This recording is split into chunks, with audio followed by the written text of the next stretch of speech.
Pag-usapan natin ang Kaiser Savings Plan para sa iyong retirement. Unang-una, ang Kaiser ay 7 years to pay lang at ang maganda rito, fixed na yung premium mo once na nag-start ka na sa Kaiser.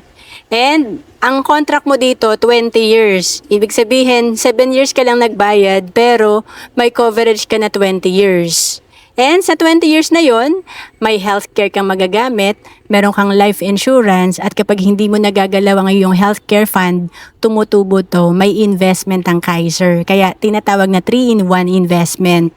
And may sample plan tayo dito, yung Plan K100 na pwede sa 10 years old hanggang 60 years old. And ang premium nito nasa 5,882 lang per month. And ang coverage dito for 20 years, may life insurance ka na 450,000. Anywhere, kahit nasa abroad ka, naka-insured ka. And may accidental death benefit ka rin na 900,000. Ibig sabihin, kapag ang cause of death ay accident, 900,000 ang iyong coverage. And may tinatawag din na waiver of installment due to death or total and permanent disability. Ibig sabihin, pag may nangyari sa plan holder at 1 year ka pa lang nakapaghulog, yung 6 years na balanse, hindi na kailangan bayaran ng primary beneficiary mo, matatransfer ito ng fully paid sa iyong primary beneficiary. Ibig sabihin, yung beneficiary mo ang may healthcare at siya ang magkiklaim ng investment after 20 years. And meron kang 60,000 dito sa Plan K100 na annual benefit limit. Ito naman yun sa healthcare mo.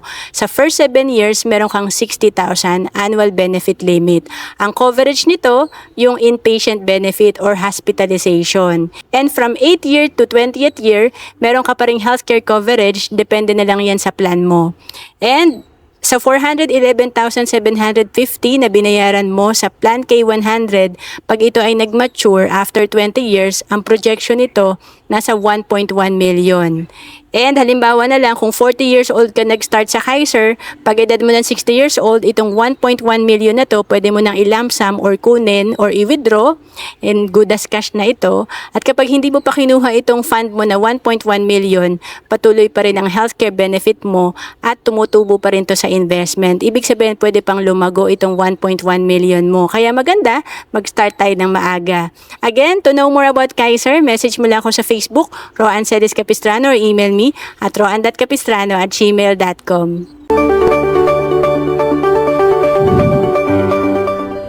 Hindi natin hawak ang oras at panahon, lalo na't breadwinner ka.